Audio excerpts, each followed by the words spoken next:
जौहरीपुर गांव में आराध्या अपनी माँ और बहन कंचन के साथ रहती थी। जहाँ कंचन के बाल घने, लंबे और मजबूत थे, वहीं आराध्या के बाल कमजोर थे और टूटते रहते थे। आराध्या लगभग गंजी हो चुकी थी। कंचन खाना खा रही थी तो उसे सब्जी में बाल मिल जाते हैं। देखो माँ, आराध्या ने आज सब्जी बनाई है और इसमें इतने सारे बाल निकल रहे हैं। मैं नहीं खाऊंगी खाना, इससे कहो गंजी हो जाए। कम से कम सब्जी में बाल की समस्या तो खत्म होगी। कंचन ठीक कह रही है। आराध्या बेटा, तुम्हारे सिर पर जो 2-4 बाल बचे हैं उन्हें भी कटवा दो तो अच्छा। कभी कोई मेहमान घर आ गया और उसे खाने में बाल मिल गए तो हमारी बड़ी बेइज्जती होगी। आराध्या सैलून जाकर अपने सारे बचे खुचे बाल भी कटवा देती है। गंजी होने के बाद आराध्या जब घर लौट रही थी तो रास्ते में लड़कियां उस पर खूब हंसती हैं। अरे देखो देखो, आराध्या टकली और गंजड़ी बन गई है। अब इस बेचारी को अपने जैसा गंजू टकलू चपड़ गंजू ढूंढना पड़ेगा। लोगों की बातें सुनकर आराध्या को बहुत दुख होता था, लेकिन बेचारी करती भी तो क्या करती। आराध्या ने अपने बाल उगाने के लिए हजारों नुस्खे अपनाए, लेकिन कोई फायदा नहीं हुआ। आराध्या के गांव में शंभू नाम का एक लड़का रहता था। आराध्या बचपन से शंभू से प्रेम करती थी। शंभू आराध्या के कॉलेज में ही पढ़ता था। एक दिन जब शंभू कॉलेज से लौट रहा था तो आराध्या ने शंभू को अपने दिल की बात बताई। शंभू, शंभू, प्लीज 1 मिनट मेरी बात सुनो। क्या? मैं तुम्हारे साथ जीवन बिताना चाहती हूँ। कितनी बेशर्म है तू। और तुझे लगता है मैं तुझ जैसी किसी गंजी लड़की से शादी करूंगा? औरत की सारी सुंदरता उसके बालों में होती है, तेरे तो बाल ही नहीं है। चल निकल ले यहाँ से। शंभू की बातें सुनकर आराध्या का दिल बुरी तरह टूट जाता है। वो रेलवे ट्रैक पर जाकर लेट जाती है और ट्रेन के आने का इंतजार करने लगती है। कुछ देर बाद ट्रेन आ जाती है। ट्रेन आराध्या के ऊपर चढ़ने ही वाली थी कि तभी एक औरत आराध्या का हाथ पकड़कर उसे बचा लेती है। क्या पागल हो गई है बेटी? क्यों मरना चाहती है? आपने मुझे मरने से बचा लिया। मेरे बाल नहीं है, इसलिए कोई मुझे पसंद नहीं करता। सब मुझे ताने देते हैं। मेरा मर जाना ही बेहतर था। औरत आराध्या को एक जादुई तेल देती है। मैं तेरे पड़ोस के गांव की जादूगरनी हूँ। कुछ दिनों के लिए तेरे गांव में रिश्तेदारी में आई हूँ। ये हेयर ऑयल लगा, फिर देख तुझसे सुंदर बाल किसी के नहीं होंगे। इस शीशी का तेल कभी खत्म नहीं होगा, लेकिन ध्यान रखना ये शीशी टूटनी नहीं चाहिए। जिसके भी हाथ से ये शीशी टूटी उसकी जान खतरे में पड़ जाएगी।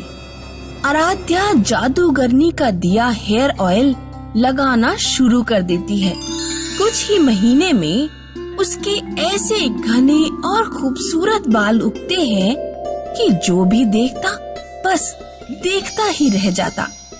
आराध्या की माँ के पास आराध्या के लिए बहुत सारे रिश्ते आने शुरू हो गए। शंभू जब आराध्या को देखता है तो दंग रह जाता है। वो आराध्या के पास जाकर विवाह करने का प्रस्ताव रखता है। आराध्या, मैं तुमसे विवाह करना चाहता हूँ। लेकिन मैं नहीं करना चाहती।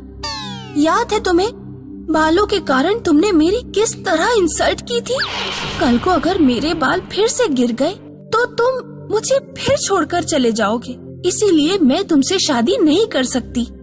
आराध्या की शादी शगुन नाम के एक लड़के से तय हो जाती है।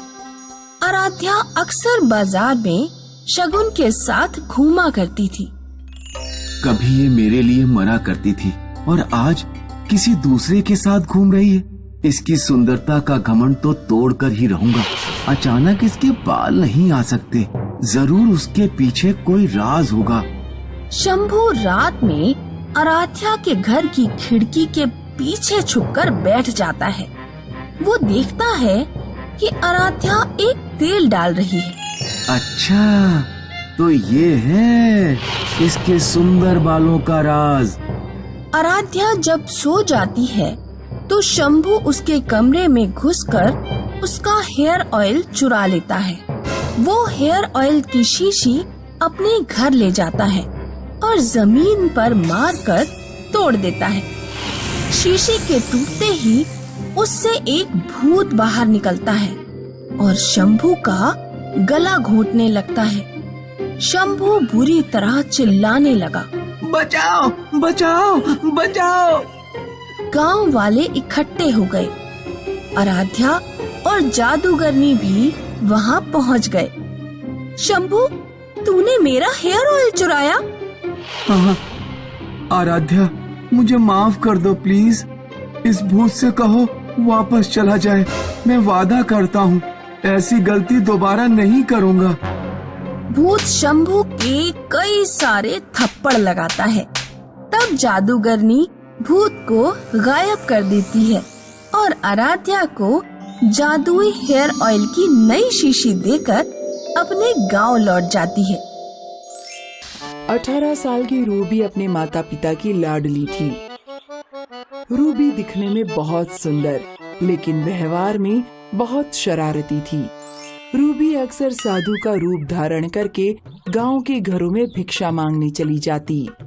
बेटा, आज अमावस्या है, बाबा को खीर पूरी खिलाओ। इस तरह गांव के घरों में जाकर खीर पूरी खाती और फिर घर आकर खूब हंसती और अपनी माँ को बताती, माँ आज मैंने दीनदयाल चाचा के घर साधु बनकर खीर पूरी खाई। रूबी रात में भूत का मास्क पहनकर गांव वालों को डराती और जब कोई डर जाता तो खूब हंसती। अक्सर लोग रूबी के घर शिकायत करने आते। अरे रूबी की मम्मी, आज फिर से रूबी ने हमारे लड़के को डरा दिया। अब वो कह रहा है कि घर के बाहर ही नहीं निकलूंगा। समझाती क्यों नहीं हो, इतनी बड़ी लड़की हो रही है फिर भी शैतानियां करती रहती है। माफ कीजिएगा बहन जी, आज आने दो उसे घर पर, खबर लेती हूँ उसकी। कभी कभी रूबी के पापा मजाक में रूबी से कहते, तेरी शादी एक चितकबरे लड़के से करा दूंगा। अगर मेरी शादी अच्छे लड़के से नहीं कराई तो मैं ससुराल में लड़की की खूब पिटाई क्या करूंगी। इस तरह का रूबी का हंसता खेलता जीवन था, लेकिन समय को रूबी की खुशी बर्दाश्त नहीं हुई। एक दिन जब रूबी गर्म दूध फ्रिज में रखने जा रही होती है तो उसका पैर फिसल जाता है और गरम गरम दूध रूबी के चेहरे पर गिर जाता है। रूबी का चेहरा कई जगह से जल जाता है। कई दिनों के इलाज के बाद रूबी हॉस्पिटल से घर आती है और शीशे में अपना चेहरा देखकर बहुत रोती है। पापा, अब मुझसे कोई भी शादी नहीं करेगा। मैं देखने में इतनी बदसूरत लग रही हूँ। ऐसा मत कहो बेटा, हम ढेर सारा दान दहेज में देंगे, लेकिन तुम्हारी शादी किसी अच्छे लड़के से ही करेंगे। एक दिन जब सब सो जाते हैं तो रूबी सोचती है, अगर मेरे पापा ढेर सारे पैसे दे देंगे तो हो सकता है कोई लड़का मुझसे शादी कर ले, लेकिन मेरी शक्ल देखकर कोई मुझसे प्यार नहीं करेगा। इसीलिए रूबी नदी में कूदकर आत्महत्या करने जाती है। जब वो नदी में कूदने ही वाली होती है तभी उसे एक ऋषि दिखाई पड़ते हैं। क्या हुआ बेटी, आत्महत्या क्यों करना चाहती हो? आप मेरे जले हुए चेहरे को देख रहे हैं? ऐसी बेकार चेहरे वाली लड़की से कौन प्रेम करना चाहेगा? प्रेम रूप पर निर्भर नहीं है, और ऐसा प्रेम जो किसी के रूप पर निर्भर हो, रूप के खत्म होने पर वो प्रेम भी खत्म हो जाएगा। मुझे ये ज्ञान भरी बातें नहीं सुननी है। क्या आप किसी तरह मेरा पुराना रूप वापस लौटा सकते हैं? मैं तुम्हारा पुराना रूप तो वापस नहीं लौटा सकता, लेकिन मैं तुम्हें एक जादुई शीशा देता हूँ। इस शीशे में शक्ल देखकर तुम किसी का भी रूप धारण कर सकती हो। रूबी वो जादुई शीशा लेकर अपने घर आ जाती है। वो अखबार खोलकर देखती है और जादुई शीशे से कहती है, हे जादुई शीशे, मुझे अखबार में छपी इस अभिनेत्री की तरह बना दे। रूबी का चेहरा अभिनेत्री की तरह सुंदर हो जाता है। रूबी की सुंदरता देखकर उसके लिए दूर दूर से रिश्ते आने लगते हैं। रूबी की सुंदरता देखकर एक लड़का दहेज में बिना कुछ लिए ही रूबी से शादी कर लेता है। कुछ दिन तो रूबी की शादीशुदा जिंदगी अच्छी चलती है। रूबी का पति हर समय उसकी सुंदरता की तारीफ करता रहता है, लेकिन एक दिन रूबी का कार एक्सीडेंट हो जाता है और उसके चेहरे पर कई जगह निशान पड़ जाते हैं। तब से रूबी के पति का व्यवहार चिड़चिड़ा होने लगा। क्या आप खाना खाएंगे?